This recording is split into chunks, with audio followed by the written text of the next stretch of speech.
Анан 10 жыл бою бир да отношение жок. Анан үйлөнбөйсүң деп 5 метрликпи ошондо каттар келген. 8 жыл ырдабадым. Ушул жашка чейинби?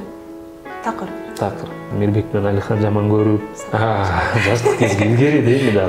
Эмнеге ушул жашка чейин жүрө бердиңиз?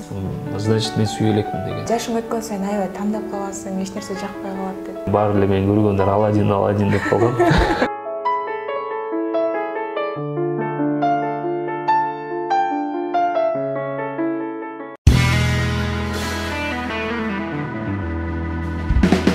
Саламатсыздарбы, жалпы Солото каналынын катталуучулары, кайрадан биз сиздер мененбиз. Жагымдуу саламдарды жолдоо менен биргеликте бул жолку коногубуз менен маекти баштаганына турабыз. Бүгүн бизде конокто көптөн бери күттүрүп, маекти дагы биз да күтүп келгенбиз. Сиздер дагы биз сымал күтсөңүздөр керек. Бүгүн бизде конокто Ырче Даниэль мырза болмокчу. Саламатсызбы? Саламатчылык. Көргөнүзгө кубанычтабыз. Алгач да ушул биздин жалпы каналды сыйлап келип бергениңизге чоң рахмат. Жалпы коомчулук менен жети дуан менен амандашабыз. Чоң рахмат. Ассаламу алейкум. Соло медиа порталынын ТВ-сынын жалпы көрөрмандары, барыңыздарга ысык салам. Көптөн бери чындыгында көптөн бери интервью кылабыз, мына кылабыз деп бүгүн буйруган экен. Кудайым бурса жакшы маек болот деген ишеничтемин. Сөз түрдө, мынакей негизи эле азыркы тапта көпчүлүгүбүз эс алуудабыз, албетте жай мезгили. Анан деги эле кайсыл мезгил сизге көбүрөөк баягы ийгиликтерди, көбүрөөк жакшылыктарды алып келет? Эми баягы кандай десем, мезгилдин жаман жери болбойт го дейм. Ар бир мезгил өз коздугу менен жагат. Бирок мен жан дүйнөм ушул жайга жакыныраак. Жайында мындай билбейм, мындай ачылып, пландар болуп, анан кышында болсо, мисалы үчүн, өзүм кышында төрөлгөнмүн, бирок кышында баягы калың кийинип, анан суук болуп, ошонусу жага бербейт. Бирок кыштын өзүнчө мына аппак болгондору сонун. Бирок ошо суук, анан калың кийинген жакпайт да. Жайында болсо мындай жеңил жүрөсүн, көп пландар кыласың, көп идеялар келет. Ошол сыяктуу да. Мынакей азыр жай мезгилинде турабыз, деги эле кандай пландарыңыз болуп атат, эмне иш кылып атасыз, азыркы тапта эмне менен алексиз деги эле? Азыркы учурда көптөгөн пландар бар. Бир аз клиптин үстүндө жаңыр жазгам. Ошонун үстүндө иштеп жатабыз. Жакшы кылып тарталы деп. Андан кийин болсо дагы чыгармаларды жаратканга жакшы пландар бар. Ошолордун үстүндө иштеп атабыз. Жакшы. Мынакей сиздин ошо ырларыңыз менен, клиптер менен биз анда мектепте окуп жүргөн кезде көрүп чоңойдук десек болот. Анан эми мынтип сиз менен маектешүү биз үчүн деле албетте сыймык десек болот. Анан келиңиз бир ностальгия болсун. Дал ушул алгачкы жолу сахнага чыккан күндөрүңүз, сахнага эмне сизди алып келди? Ошол боюнча сүйлөшөлү. Жаштык кезге бир сабак. Жаштык кезге илгери дейми да. Мен 2007 чыккам. Ошондо 2006-жылы Мирбек Атабековдун Нимая деген гастроль менен Ошко келишкен. Ошко келгенде ошондо мен ушул Садагам деген чыгармам бар болчу. Анда дуэт менен бир досум экөөбүз ырдайт элек.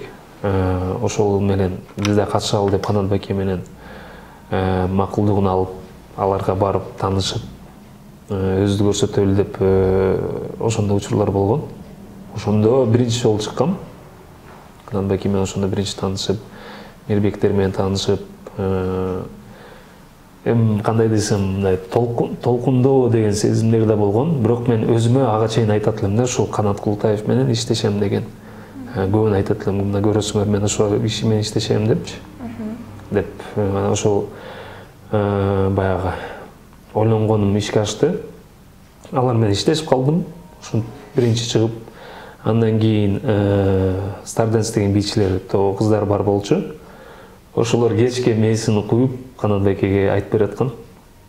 Ушул баланы алыңыз, бунун потенциалы көп экен, аябай жакшы чыгат деп кечке мээсин куса, Мирбек менен Алихан жаман көрүп, баягы мына кызганыч нерсе болуп да. Иманбековчу, Атабеков. Атабеков. Анан ошондой учурлар болгон, башында мени жактырбай, ушундай болуп. Анан кийин барып таанышып, жакшы мына агайыны, дос болуп, ошентип калдык. Ошолор менен иштешип калдым анан. Анан шаарга кел деп, контракт түзөбүз деп Канат Баке менен таанышып келип, анан чыгармачылыкты баштагам. Биринчи ырыңыз бул Айдагы сулуу. Айдагы сулуу. Анда ошол идея кимден келди эле же ошол учурда жана бала хан болуп анан кызды алып келген нерсе ушул мода болду элем да. Клиптерди эле мода болуп калат го? Жок, негизи башында кандай кылып чыгарабыз деп Канат байке экөөбүз ойлонот элек. Эмне кылып чыгарсак, баарын карасаң эле баары эле окшош болуп атат. Давай сен мындай восточный сыяктуу кылып чыгарабыз депчи. Дегенде макул дегем. Мен сен лицоң эле отурат экен, давай ошентип эмне кылабыз деп. Анан Ильязга барып, Абдразаковго барып ыр жазып бер деп, ушуна восточный стилде жазып бер дегенде ошол жазып берген. Обону Ильяздыкы, сөзү Алтынбек Алымовдандык. Ошондон кийин ушул восточный болуп ырдап баштадык. Ырдагандан кийин эле эртеси клип чыккандан кийин эле баары эле мени көргөндөр Аладдин деп калган. Ошондон кийин ошондой лакап деби, ошондой атка конуп калгам да. Жакшы. А негизи эле сизге баягы көмөкчү, жардамчы болгон кимдер болгон же ушул клиптин баардыгын тартуусун баарын ушул продюсериңиз көтөрүп бергенби? Каражат жагына. Каражат жагына биз экөөбүздүн келишимибиз болгон. 70-30 болгон башында. Мен 30% алам, 70% Канат байке алат, бүт нерсени калат, мен только ырдайм. Андан кийин 60-40, андан кийин 50-50 ушундай болгон да. Андан кийинки сапарыңыз кандай болду? Деги ошол учурда чыгармачылыкка аралашуу анда кыйыныраак болгон да. Азыр эми көпчүлүк аранжировканын жардамы менен деле көп ырларды шөкөттөп, кооздоп, көрктөндүрүп чыгартып коюп атышат да.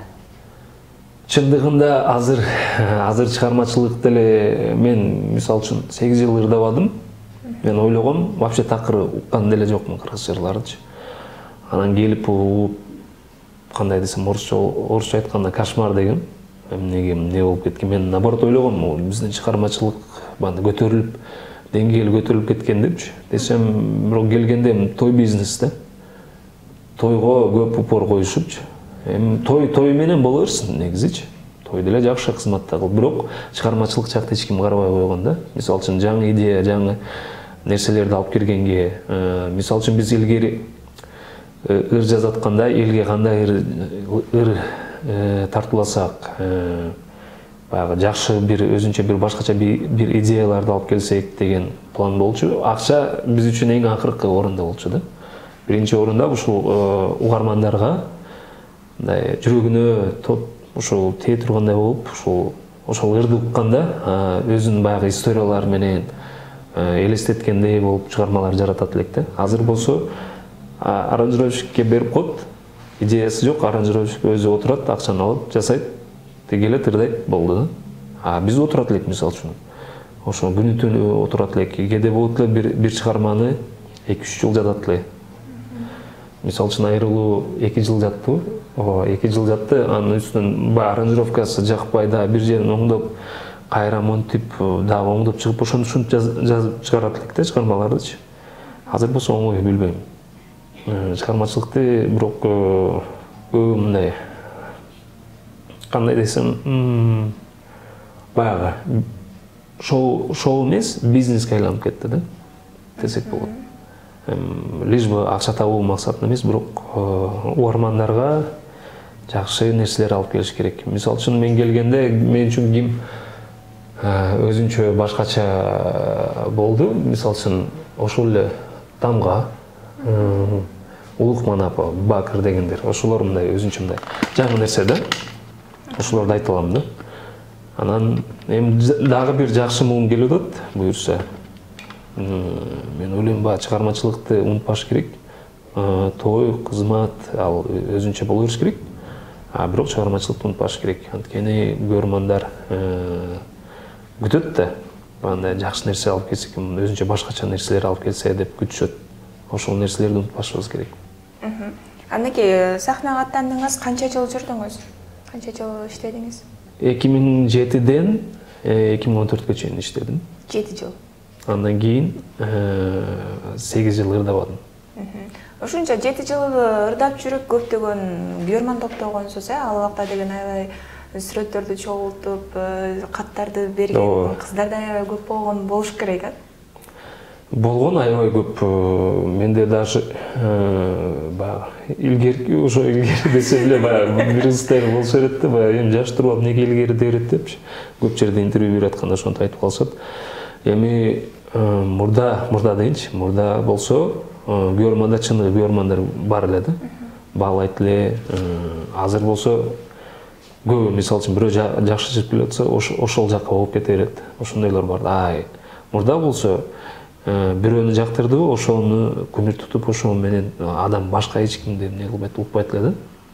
Болгон анча бир 5 метрликпи ошондо каттар келген, ичинде полный жазылып, менин сүрөттөрүм газеталардан, ар бир жерлерден кыркып кесип, ошону чыгарган бул эмгек да, негизичи. Ошондой нерселер болгон. Көптөгөн Гөрмандар, аша чапкан Гөрмандар да болгон ошол кездерде. Ал кезде бирок чыныгы Гөрман, чыныгы чыгармачылык бар болчу. Эмне үчүн 7 жыл ошончо жүрүп, андан ал кесипти таштап, тактап айтканда ошол чыгармачылыкты таштап кеттиңизге эмне себеп болду? Көпчүлүк айтып калат эми. Турмуш, тиричилик депчи.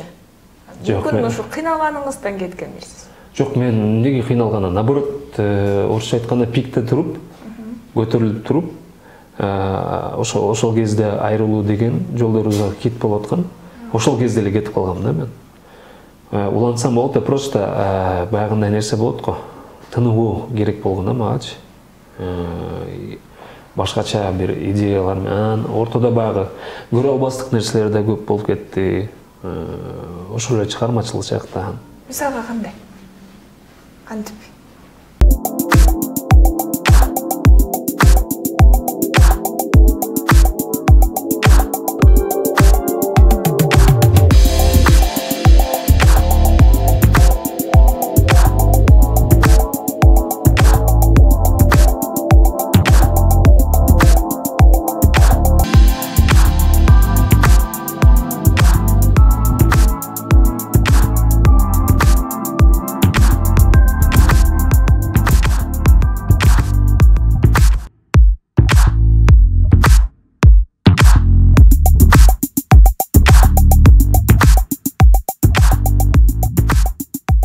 Көбү баягы мен жасаган нерсени көбү көрө албай койгон, көбү признавать этпей койгон.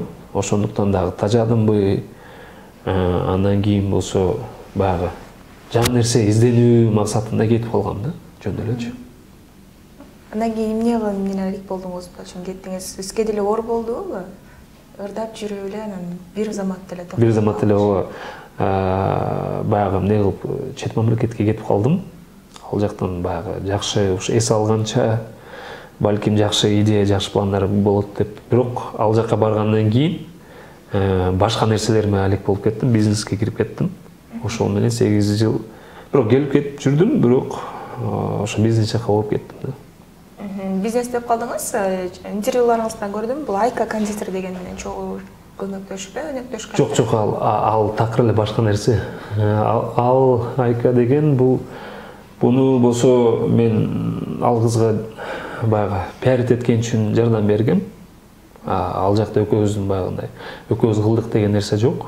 Эми кандай десем, баягы неге кетиш үчүн, баягы эл угуш үчүн, эл сразу кабыл алыш үчүн баягы типа мен ачкандай болуп, ошондой болгом да. Бул жакта мен просто идеяны кандай реклама жагын полностью өзүм алып бергем дагы. Жардам. Мынакей реклама деп калганыңыз, азыр көпчүлүк эле адамдар ушул ырчылардын, блогерлердин айынан көп эле зыян тартып аткандар бар да. Бул эмнеси айланып келип эле баягы билбей туруп, көрбөй туруп, өзүңүз айтмакчы, пиар катары реклама кылып бергендердин айынан болот да. Мен башында бармын, мен деле ал жакта жүргөм, мен деле башына жардам берип, эми кичине баягы бутуна турганга чейин жардам бергем, андан кийин дальше өзүң алып кетесиң деген ошондой план болчу да бизде. Анан мен баягы коркуп турган иш, мен наоборот жардам бергенге ар дайым даярмын, колуман келишинче нерсени. Эч убакта аябайм, анан баягы бир тыйын да сурабайм. Мисалы үчүн идея болсо мен сөзсүз түрдө ал адам менен бөлүшөм. Жакшы адам болсо мен сөзсүз түрдө жардам берем. Мынакей эми кайрадан чыгармачылыкка бел байладыңыз, билектирөө киришип баштаганыңызды көрүп атабыз. Бул албетте жаңы чыгармалар чыгып баштаптыр. Деги эле баягы канча мамлекет көрсөң ошончолук жан дүйнөң өзгөрөт, көз карашың өзгөрөт. Эмне жаңылык алып келем деп ойлоп атасың? Кандай өзгөчөлүк киргизе алам деп? Эми кандай десем, азыр көрүп атасыңар, ырлар болсо мисалы үчүн 1 ай же 2 ай бул хит болот, андан кийин өчүп калат. Биз жазып жүргөн кезде ал ырлар биз аракет кылат элек түбөлүктө калсын депчи. Биздин ырларды дагы ырдала тургандай, мурдагы бизге чейинки муундардын ырлары ырдалып келет го дагы делечи. Ошол сыяктуу болуп ырдалсын деген. Ошондой сыяктуу ырларды изденип жүрөм да. Анан мындай оңой эле 10-15 же 20 жазып койсом деле болот чыгармалардычы. Бирок эң негизгиси мен ушул жан дүйнөмө жагыш керек. Ошондон кийин чыгарам да чыгармаларды. Анан баягы жөндөн эле чыгара берип анан же ыр менен клип да дал келбейт, эптеп септемейди жаман көрөм. Майын чыгарып иштегенге аракет кылам да өзү. Жакшы. Демек буюрса дал ушул клиптерди дагы көрөт экенбиз да? Ооба, сөзсүз түрдө көрөсүң. Жакшы, башкача өзгөчө баягы чыгармалар да чыгат. Алардын үстүнө дагы иштеп атам. Пландар бар, ойлор бар. Мисалы үчүн кандай десем, мен чет мамлекетте жүргөндө конкурска катышкам. Ошол конкурста корейцтер мен менен келишим түзөм деп 10 жылга дегенде мен отказ бергем. Неге? Баары сон, баягы контракт турат да. Окутам баары сон келип атат. Анан кийин эле бир эле пункт чакпай калды. 10 жыл келишим. Анан 10 жыл бою бир да отношение жок. Анан үйлөнбөйсүң деген. Мен айттым, мен анда 30 делем. Анан айттым, 40ка чыгып кетем. Мен 10 жылдан 40ка чыгып калсам, мен же үйлөнбөйсөм, же не болсом кандай болот? Ладно, слава, акча, бийлик бүт нерсе болот. Бирок семья мен үчүн важнее деп туруп отказ берген да ошол жерден. Алар кечке кийин может ойлонуп көрөсүң деп чалып жүрүштү. Анан мен айттым, жок. Андан көрө өзүм эле иштей берейин. Силерге рахмат деп эле келишимди койбогом. Уже ойлонуп туруп койсом жок. Мен эси 18 же 20 болсо мен көз жумуп эле коюп коет элем да. Бирок пунктта аябай сонун нерселер бар болчу.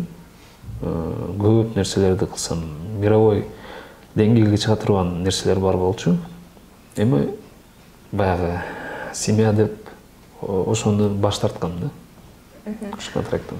Бул теманы баштабайын десем де өзүңүз баштап калдыңыз. Жеке жашооңуз тууралуу. Жеке жашоо жүрөгүм бош.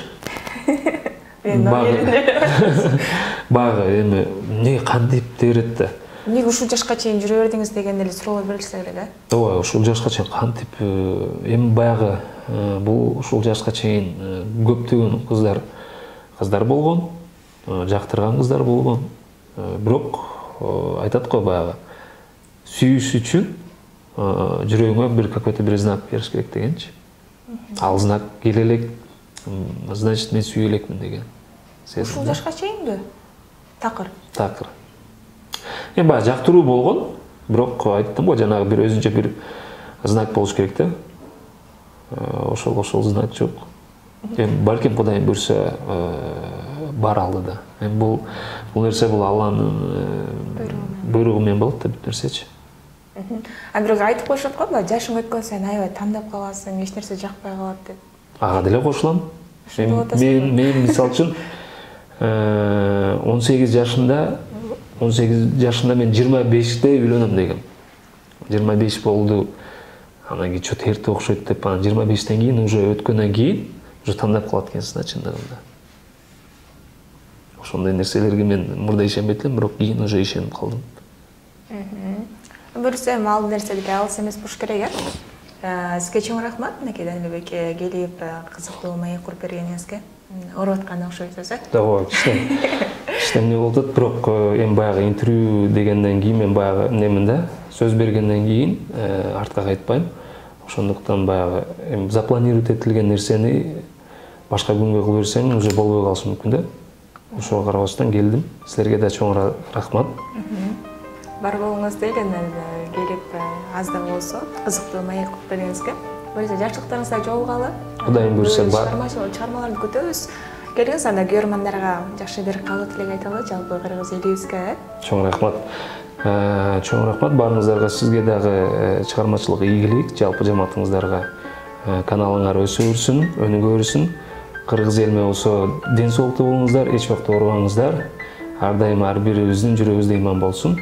Анан бири-бирибизди ушактап жамандабайлы, бир гана жакшы, жылуу сөздөр менен бири-бирибизди кубантып жүрө берели.